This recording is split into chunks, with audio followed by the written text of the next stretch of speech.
Thank you for being here. Thank you very much for the invitation of my partner and good friend, Jorgos from AA Alarm. Thank you for hosting us here. My name is Michael Schäfer.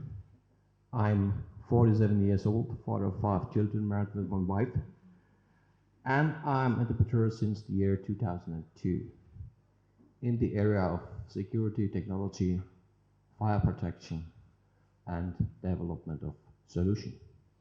I'm a trained craftsman in the field of wood construction and metal construction.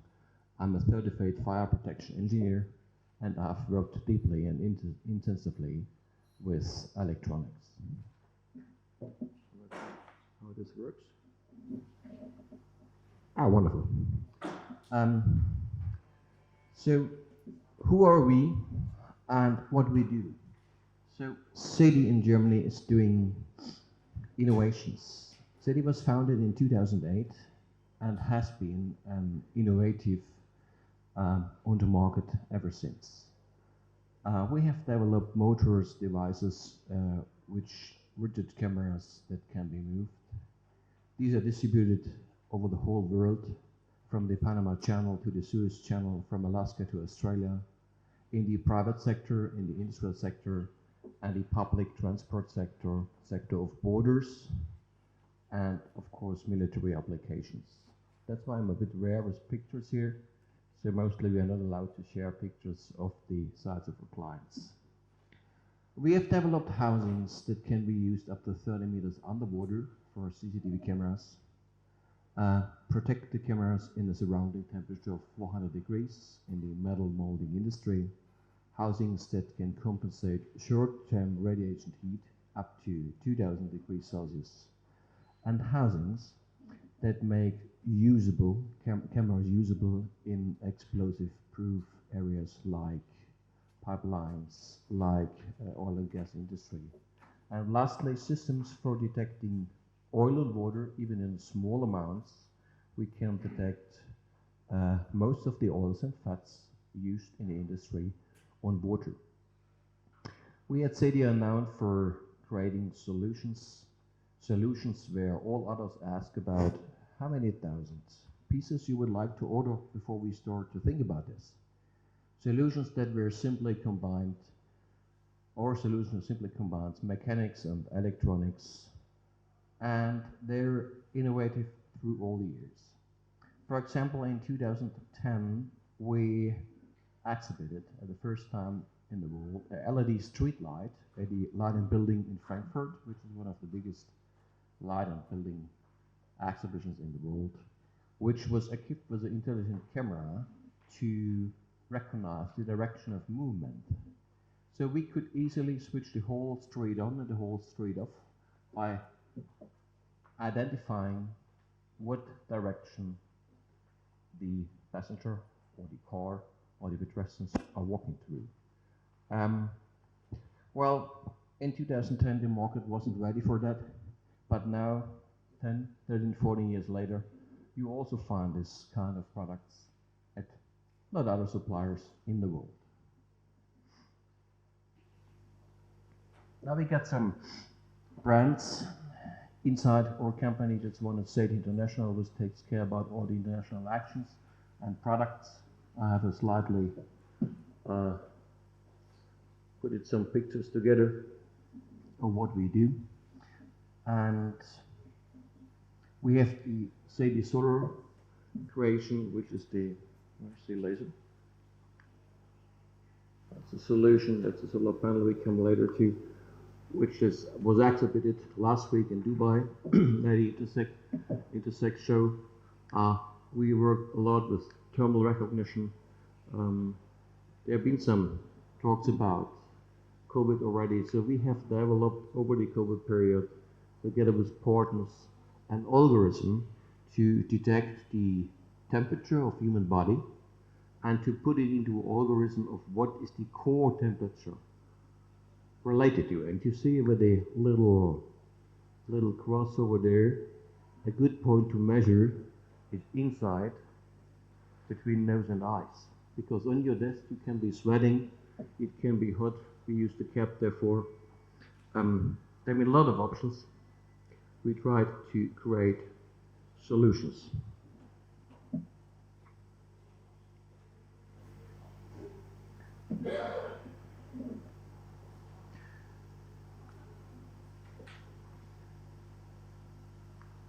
Sorry.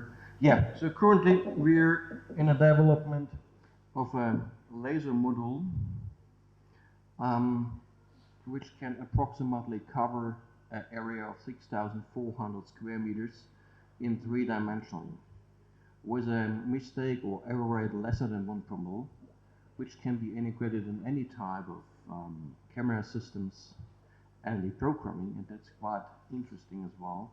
Programming of the software is in plain text, and we don't need any cryptic commands or something like that.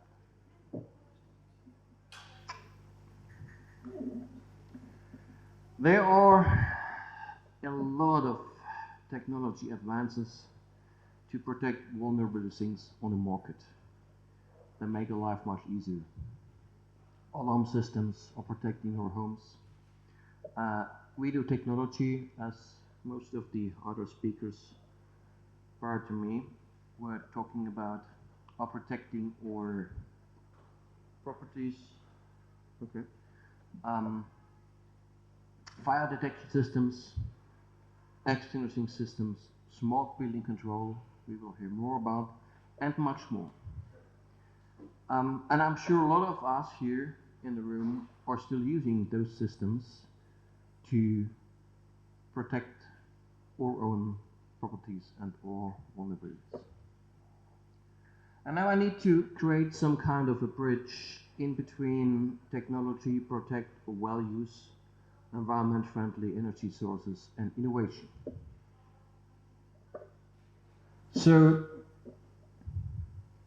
and even to match the theme, we include the fact of green, where the whole world is talking about actually. We include the fact of green or renewable in political language. However, according to the laws of physics, first and second law of thermodynamics, energy can neither be created from nothing or destroyed. Energy can only be converted from one form of energy to another, with the technical, usable portion decreasing with each conversion. So we are talking about infinitely available energy sources, such as sunlight, wind, water, or partly biomass. Working well. What do German citizens of a country that is visibly committed to green energy and wanted to phase out of nuclear power and coal at the same time last year, and now is doing anything to drive out the industry of the country by ridiculous energy prices. Nevertheless, I'm the opinion that mankind one day created a steamship to no longer be dependent on the wind with sailing ships, and develop generators in order to have light even at night.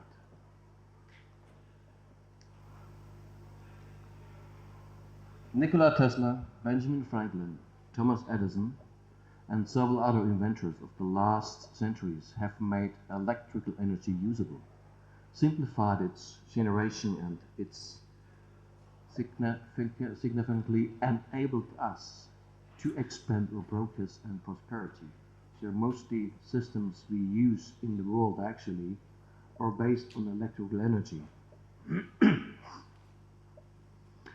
It should be our aim, and aim all of us, to use all forms of energy we have available wisely and sparingly, and to distinguish which is the right on depending of the area of application. So don't worry, this speech is not going political any longer. I just want to show a little bit where I'm coming from and where I'm standing to. Today nothing works without electrical energy. All systems that contain even a small amount of intelligence require electrical energy. In the year 2009, we have started thinking about how energy could be combined sensibly and used sustainably. based on many inquiries we had received from our customers on the market as the photovoltaic industry has grown. At the beginning, it was something like take the load from generators, extending their maintenance intervals, or reducing consumption of petrol or diesel. With the advanced developments in battery technologies, completely new possibilities suddenly emerged. Electricity could also be stored and accessed in systems that were less than 50 kgs. Our first self-sufficient systems we generated in 2012 were a 6-meter high tower. That's this one here. 6-meter high steel structure requiring 1 square meter of floor space, a 600 kg foundation of concrete, with a total weight of 600 to 800 kg for the whole solution. It was carrying about 120 kg of solar panels and 80 to 100 kg of lead shell batteries in order to operate those tiny cameras, 2 of them, a barrier, and a street light, which was just on for an instant if the camera detected the vehicle. This system had approximately 400 to 500 watt peak and a 120 amp battery with a usable capacity of 50 amps only due to the characteristics of those tiny lead shell batteries. Today, 10 years later, we are building systems that roughly in a weight of 50 kg, carrying 500 watt of solar panel and having 150 amps in the battery. Any stronger lamp pole can support this system, and we can operate 3-4 cameras, LTE modems, routers on 24/7. And to the reduced energy requirements of the components as well, the whole system is roughly around 50 to 60 kg. That's a normal pole. We have retained the uniqueness of all the thirds that led us to those systems.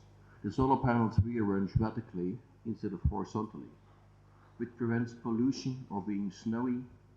The orientation in a triangle in the east-west was probably lauded by all the solar engineers in the world and has now found its way into the entire photovoltaics industry. Mostly house applications are done in east-west. Hydrogen is another very, very new hope in the race to create a new energy source. It can be produced and stored with very low losses and then used again elsewhere. Hydrogen is driven by the solar industry. It can be used to create it.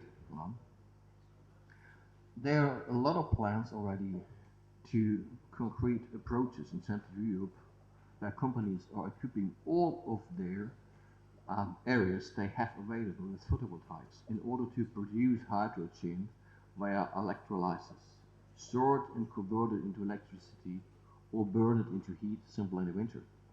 This issue here is not longer the efficiency of alignment of solar modules, but it's simply the area that can be used. There's certainly a lot of space of the division of valuable. What is valuable for us? It's the villa, it's the house, it's maybe the car, the Lamborghini, the expensive painting, the expensive watch. But recently, we are finding things like school, kindergarten, swimming pool, forest, nature. Let me step back for an instant to the laser module I was talking earlier about.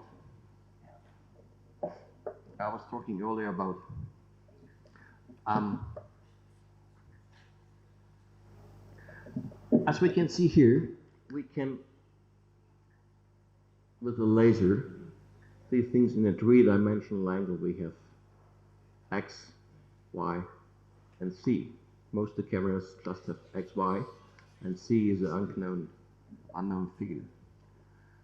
Through the 3-dimensional evaluation, we see on the Z-axis, if we see something, yeah, we see in the Z-axis how far away the detection object is and how big it actually is.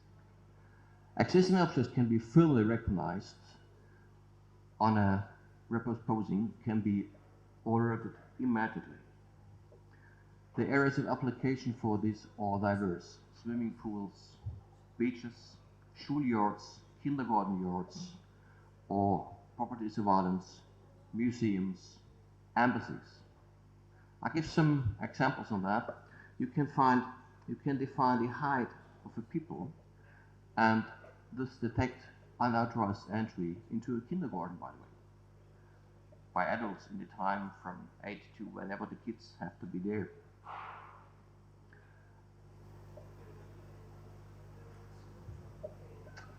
And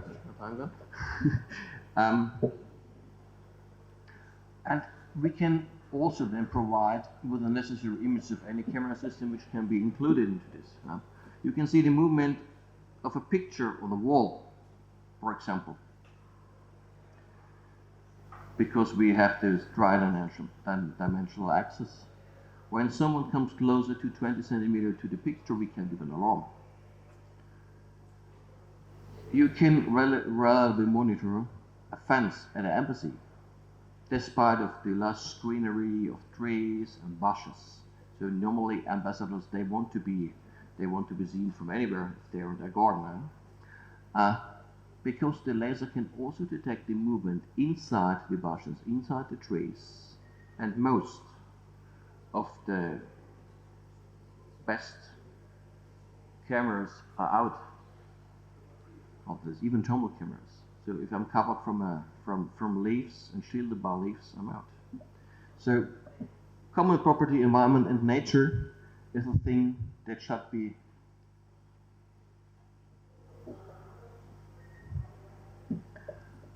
be our focus over the next years. I would like to spend the last minutes of my time here and explain a little bit more about the systems for protecting community values, not least because those systems are already active here in Greece. The object was that we have already achieved a lot here in Greece to use an environment-friendly energy resource to operate intelligent systems to detect forest fires, choosing a system that can be set up quickly and easily without destroying tens of square meters of land. Despite small technology, the system should be simple and uncomplicated to operate, because not every firefighter is an IT programmer or an AI nerd. So together with a partner here on site and some of the speakers and their companies, we have delivered a solution that can reliably detect and process heat signals on large areas under natural environment conditions. This makes possible to detect forest fires early and take the necessary measures. What is also possible is to identify the cause of the fire and how it started, and so, if necessary, to identify the perpetrator and take the course of him. In order to recognize a fire in nature, in a forest, a wildfire, or a building fire, you have to deal with this topic a little. An old saying goes that before fire there is smoke. This is usually also the case. It's so-called small fires which can occur when a cigarette butt or something else glowing is thrown anywhere and somewhere. Electric cable heats up to a point of ignition. However, in case of a fire, after a lightning strike, or a fire jumping over, or even worse, setting a fire by a human, we are missing the smoke at the beginning, and we only have the smoke when the fire itself produces.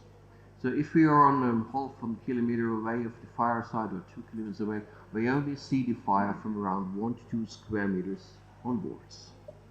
If it burns, we have smoke rising that we can detect and imagine of a camera using intelligent systems as presented by the colleagues from Hanwha AI, or Capital to detect smoke at long distances as well.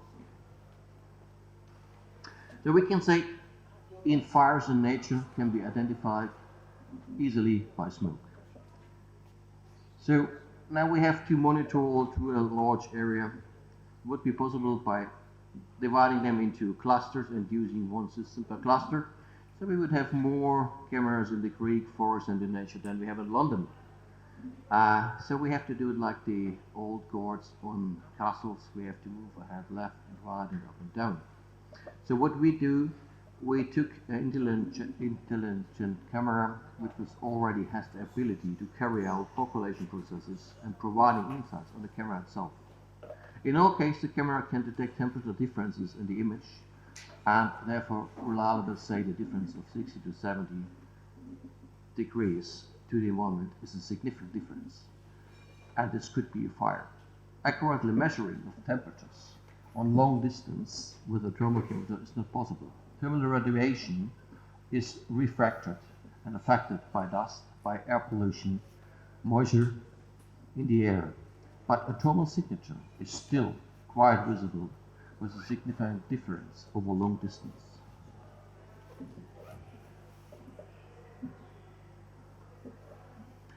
We built this camera on a motor head that can be controlled by the camera, so in the event of fire, the camera has the option to stop the motor and transmitting the images live. Since images from thermal signatures are actually only used for detection, there's still an image with a normal color sensor on a system, so you recognize the location again or make more precise statements. Of course, the sensor also runs and analyzes and searches for smoke. Data transmission takes place via internet, via radio, via 4G or 5G routers.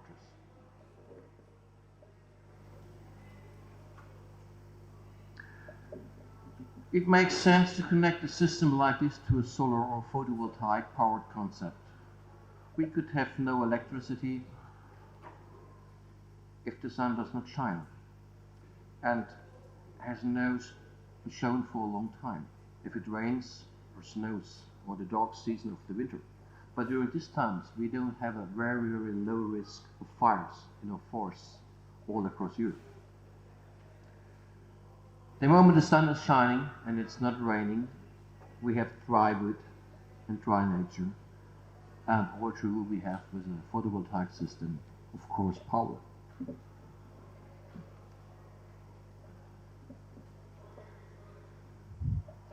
This project here was a lot of fun for us. It was because of the manufacturers and innovations we have met and we have done. A lot of fun breaking new ground and developing things that are not yet available on the market without asking on how much we want to do, how much we need to do. And of course, and last but not least, this was all driven by a good business relationship which turned into a friendship with our partners here on the ground, and we hope to proceed far deeper into this in the future. Thank you.